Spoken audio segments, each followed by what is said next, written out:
Hello, class. Professor Mandeville back with lecture number 15 for History 101. Now we're going to pick up with the last few things that happened in the Washington administration. One thing I would mention is in 1792, we didn't really talk about it, but he was reelected as president, and John Adams was also reelected as vice president. So the next big event that occurs in the Washington administration is what becomes known as the Whiskey Rebellion that occurs in 1794. Now, the background information on the Whiskey Rebellion is Congress, after they refused to take Hamilton's advice and increase the tariff, which he obviously was promoting for the benefit of industrialists, but also the government coffers would have benefited because it would have brought in more revenue. They need additional sources of revenue. So they're going to pass an excise tax on whiskey. So let me tell you a little bit about whiskey in America at this point. Previously, when we were British colonies, the alcoholic beverage of choice was rum, and that came out of a British tradition. Rum, all British sailors and soldiers got a daily ration of rum as part of their pay, and the British had extensive holdings in the Caribbean where sugar cane was grown, which was turned into molasses, and molasses is the base ingredient for rum. So, rum was pretty inexpensive in the colonies. Now, after we break free from the British, the price of rum will obviously go up. There'll be tariffs on imports. And another thing that'll occur is people move into western Pennsylvania, then eastern Ohio, and then ultimately they're going to continue to move west in the Northwest Territory, but specifically in western Pennsylvania, farmers are out there, and they start growing corn as their main crop. And part of the reason why they do this is they're west of the Appalachian Mountains. So it's difficult for them to get their grain crops to market. There's no roads through the Appalachians, as I pointed out. So their main transportation route, and this is going to become even more solidified the following year with Pinckney's Treaty, is the Ohio River down to the Mississippi River, down to the port of New Orleans, and then around, put on ships and shipped to the East Coast of the United States. Transportation costs are pretty expensive. So here's what they're going to do with corn. They're going to take a few more steps. They're going to take corn, and they're going to use corn as the main ingredient and distill it into whiskey. Then instead of shipping tons and tons of corn to the markets in the East, they'll be shipping barrels of whiskey. Way less transportation costs, way more profits. So whiskey starts to become the preferred alcoholic beverage of the colonies, now the United States. One other thing that I need to mention is the colonists and early Americans, to put it quite bluntly, were big-time boozers. They consumed twice per capita the amount of alcohol that Americans consume today. So they had quite a thirst originally for rum, now whiskey. So these so-called whiskey farmers in western Pennsylvania and eastern Ohio are making substantial money off this thirst of early Americans. So Congress decides, let's put a tax on it. And I suppose you could call this whiskey tax the first ever U.S. quote-unquote sin tax. Congress likes to place taxes on alcoholic beverages, cigarettes, things like that, that they deem to be not good for Americans, because if you want to consume those, that's the price you got to pay. So they put this tax on whiskey. They send the first tax collectors out to Western Pennsylvania and Eastern Ohio to collect this tax from these whiskey farmers. And the whiskey farmers aren't happy.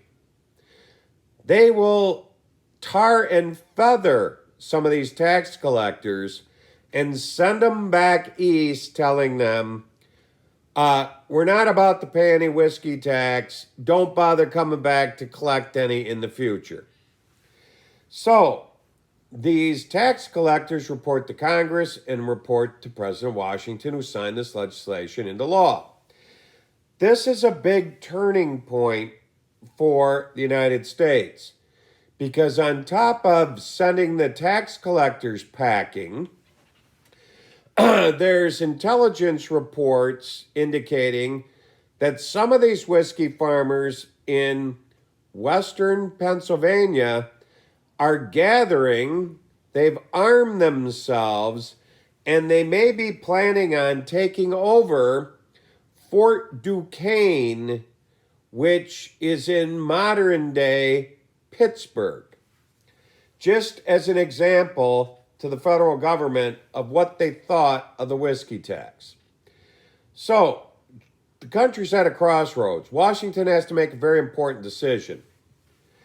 If he allows these armed, angry farmers to grab their guns and attempt to change American policy, passed in a democratic fashion by Congress and signed into law by him, then every time Congress passes a tax or some other unpopular piece of legislation, Americans will get into the habit of just grabbing their guns and refusing to cooperate. And obviously, this is no way to operate a democracy. George Washington basically has no choice. He bends to these guys this time. That's it. Good luck passing any other taxes. So he and his former aide-de-camp, Alexander Hamilton, dust off their old Revolutionary War uniforms, and they mount their trusty steeds, and they're going to lead a group of American soldiers totaling about 13,000, which almost doubles the reports of how many whiskey rebels there are. There's approximately 6,000 to 7,000 of them. And they're going to start marching out to Western Pennsylvania to put an end to this nonsense. Now, first of all, here's a president and a secretary of the Treasury who take their positions very seriously. George Washington knows he's commander-in-chief of the armed forces, and he's going to lead them in this adventure. I can't imagine another president ever doing such actions like that, but Washington was unique. And the Treasury Department, which is also in charge of taxation, Alexander Hamilton's upholding this tax too. So, this works very effectively because as soon as the whiskey rebels, as they become known, catch wind that George Washington is leading a group of 13,000 U.S. troops out to squash their rebellion, they're going to disperse back into the woods and their farms where they came from and start paying the tax. Obviously, none of these rebels want to engage Washington, because could you imagine if you were the rebel who shot and killed George Washington in combat? You wouldn't live to tell about it, that's for sure. So, Washington has to take action, and he does, and he really teaches all Americans a valuable lesson. If you don't like the policies coming out of Congress and the White House, the way you change the policies is you show up and vote in the next election and vote the politicians out of office that you don't agree with their policies and vote new politicians into office that'll pass policies that you agree with. That's democracy. But remember, we're kind of new at this. It's only the first president, very first Congress. Americans needed to be taught this lesson. Had they not, the country would have fell apart sooner or later. So, the next thing that we want to do to wrap up Washington's administration is George Washington's famous farewell address. Now, the year is 1796. We get all the way into early September, and everyone basically believes George Washington is going to run for a third term. He hasn't said otherwise. And if he does, obviously he's a shoo-in and he'll win re-election. So nobody's really mounting a campaign against him. Now, one thing you got to also remember, and this will become more apparent in future elections, there's sort of a quirk in the original Constitution. The person who finishes first in presidential elections all the way up until the election of 1804, because we'll change the Constitution with the 11th Amendment we'll talk about, the person who finishes first is president. The person who finishes second is vice president. So far in the only two elections we've had, 1788 and 1792, George Washington has finished first, John Adams has finished second. So everyone assumes that's what's going to happen in 1796. George Washington, all along, has decided he's not running for a third term. But he's going to wait and purposely delay this announcement, and I'll tell you the reason why momentarily, until September of an election year. And that's when he's going to deliver his famous and arguably one of the most important speeches ever delivered by a president, George Washington's farewell address. Now, in this speech, which he never delivers to a crowd, he'll give the speech to his cabinet, he'll deliver it to them. Then the speech in printed form will be sent to every newspaper in the country. And it'll be printed in every newspaper in the country. So every American will basically either read Washington's farewell address or have it read to them if they're illiterate in the village square. Because remember, Washington can't appear on television, radio, or whatnot. So, here's the content of this famous, very important speech. The first point that Washington makes is he's going to step down and retire after serving 2 terms as president. And he suggests that all presidents in the future should follow suit. That 2 terms, 8 years of any administration and presidency is plenty. And that we need new faces, new ideas, a change of pace at least every 8 years. Or else we'll get mired in a rut.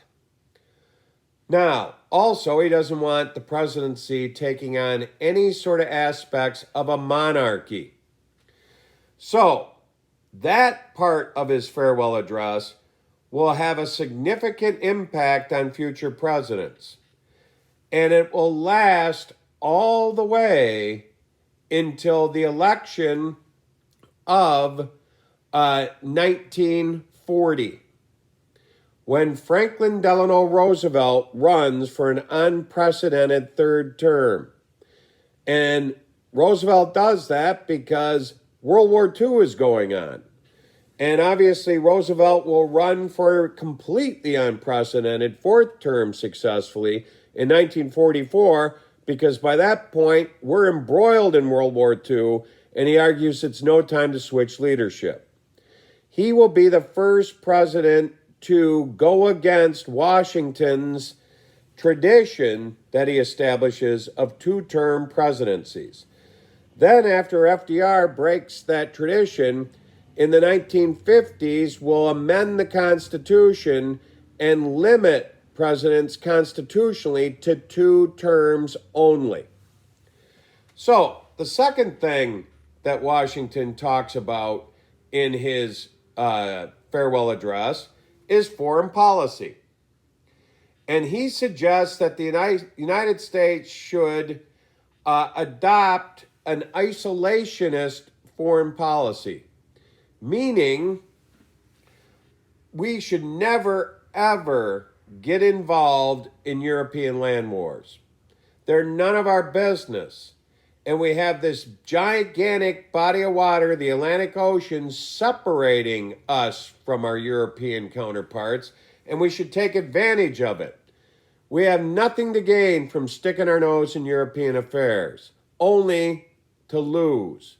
Now, obviously, he points out trade with Europeans is important, but military alliances should never happen.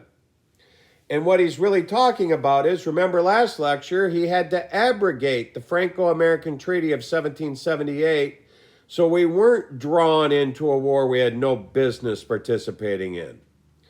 So, this part of his speech will really affect U.S. foreign policy all the way until World War I. That's the first European land war that the United States will enter into. And we enter into the war very late in 1917.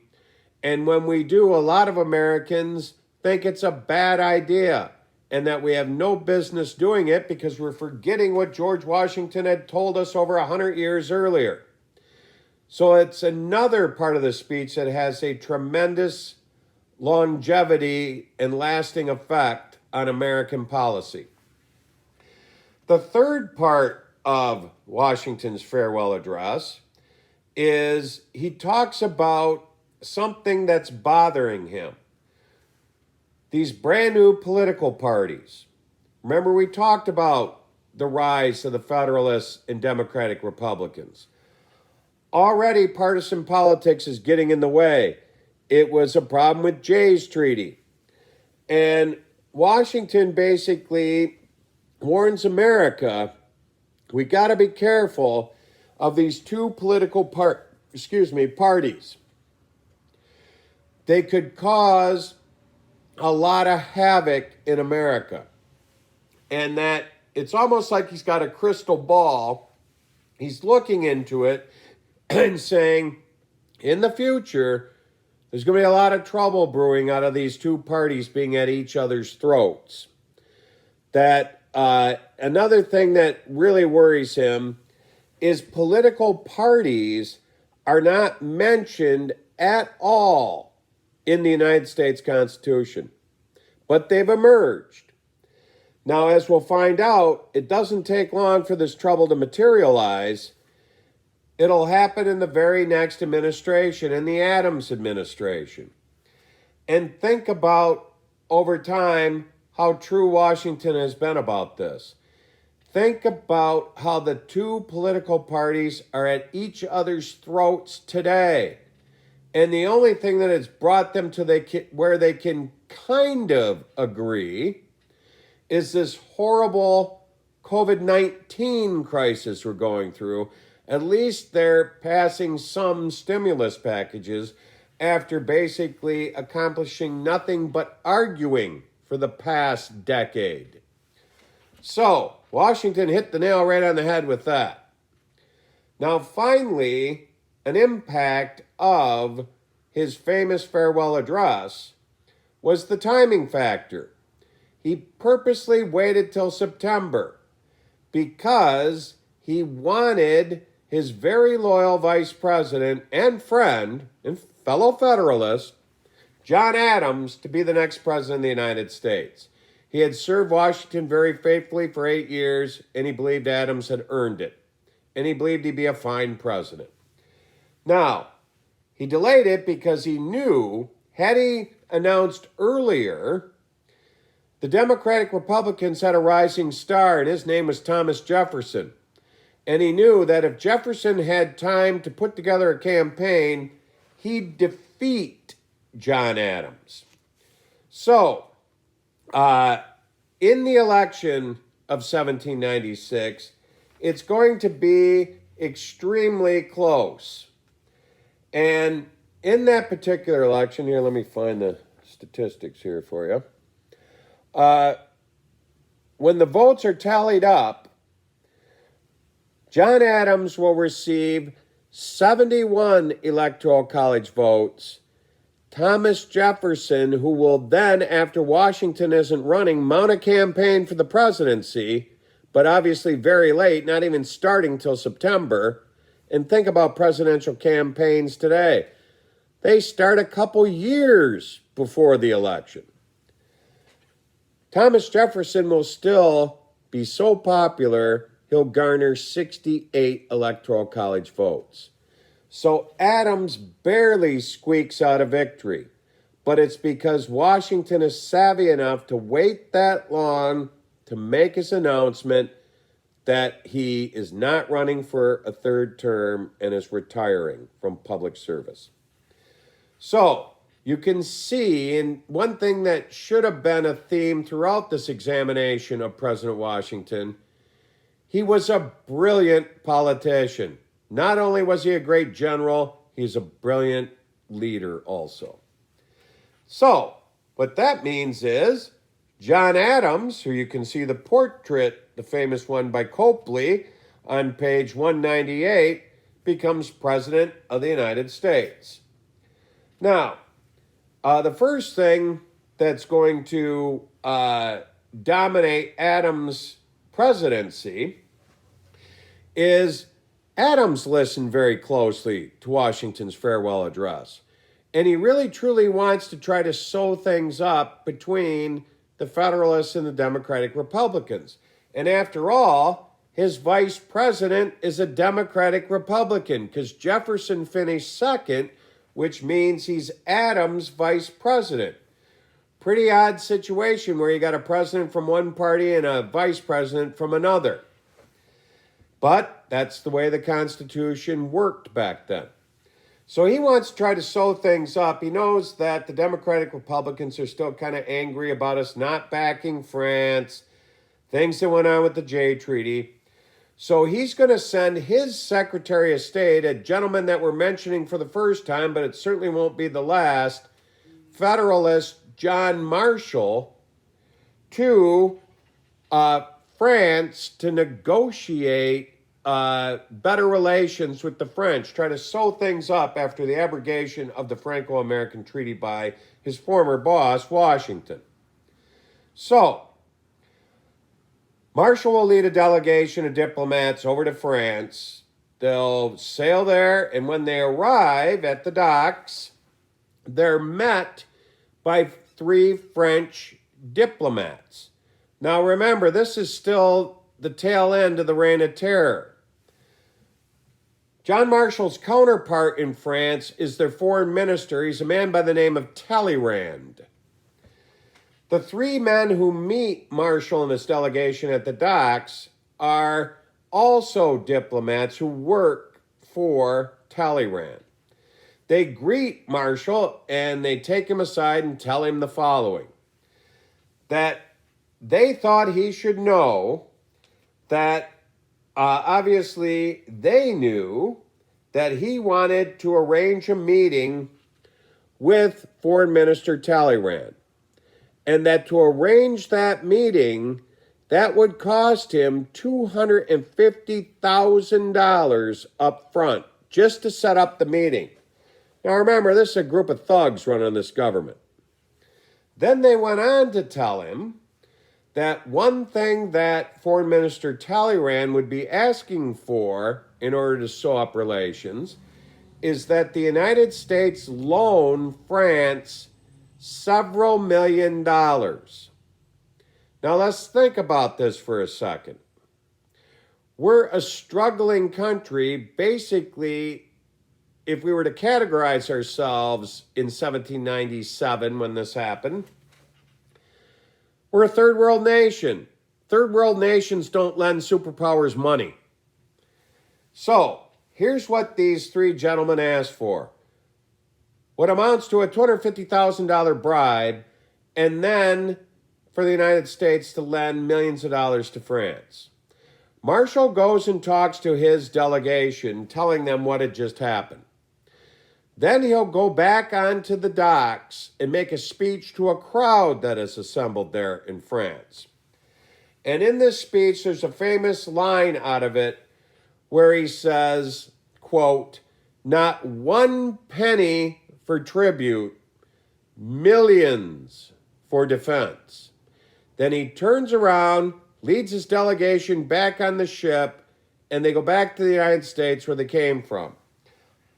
Obviously, what that phrase means is the United States doesn't pay bribes to anybody. And I'm going to go back and report to my boss, President Adams, that he better start spending millions on building up the defenses of the United States, because France may be our next target for war if they keep this nonsense up. So, Marshall returns. Adams is very surprised to see him show up so quickly. And he says, you know, what happened? Why are you back so fast? And he explains the whole sordid detail to him. And Adams says, that's very unfortunate. You know, it surprises me.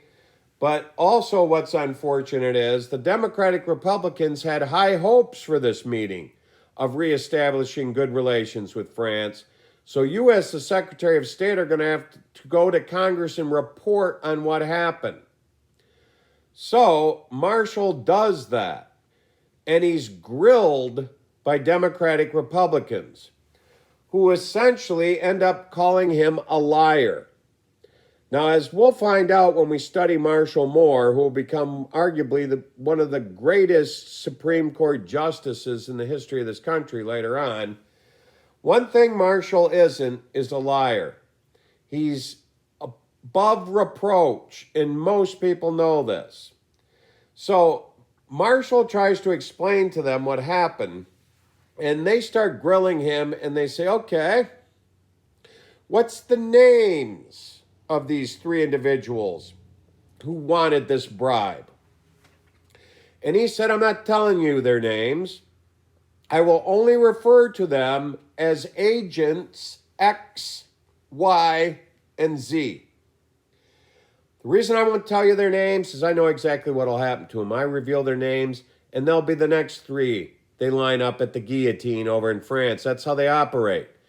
What they did was despicable, but it doesn't warrant a death sentence. So I'm not telling you their names. They won't buy it. They're calling him a liar. So Marshall has to storm out of Congress. This is what becomes known as the XYZ Affair, which will lead to political turmoil in the United States, which I'll tell you about in the next lecture here momentarily after I take a break, with George Washington's predictions of all hell breaking loose between the political parties happening very quickly. So we'll pick up with the infamous Alien and Sedition Acts of the Adams administration when I return. So, see you soon. Bye now.